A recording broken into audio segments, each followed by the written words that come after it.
New data shows Sydney drivers are now spending 2 hours each week going nowhere in their cars, all thanks to traffic jams.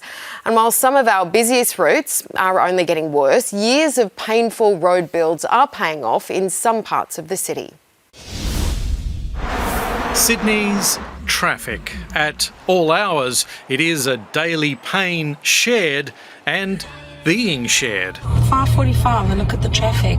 What the actual? All I want to do is go to work.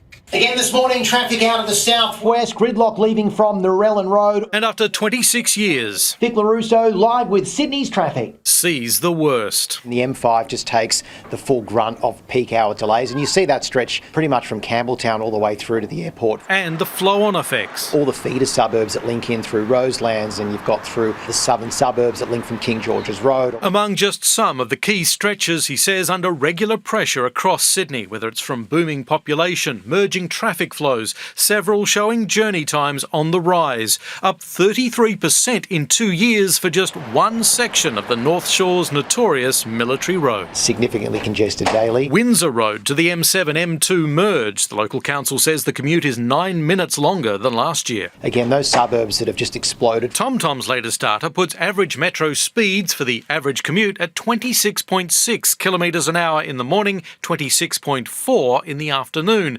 estimating drivers spend 105 hours in congested traffic, nearly 6 hours more than the year before. And where there's traffic, there are drivers trying to get around the traffic, whether it's to avoid the delays or the tolls, spreading congestion through the suburbs. For years, Bexley copping heavy vehicles unable or unwilling to use the M5 East tunnel. The Rozelle interchange seeing rat running around Drummoyne. In Boronia Park, the council's installing traffic calming to stop Victoria Road commuters cutting through.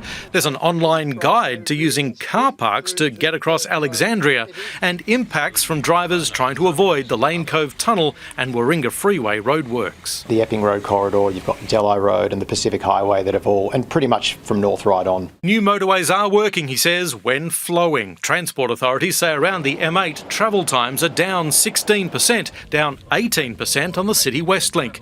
And they admit among all the roads with the heaviest traffic, the biggest rises are in the northwest and southwest. With what we're seeing at the moment, with the amount of traffic leaving from the southwest, it's only going to get worse. Paul Caddick, 7 News. And tomorrow night in our Driving Sydney series, the major road projects that will speed up our travel times.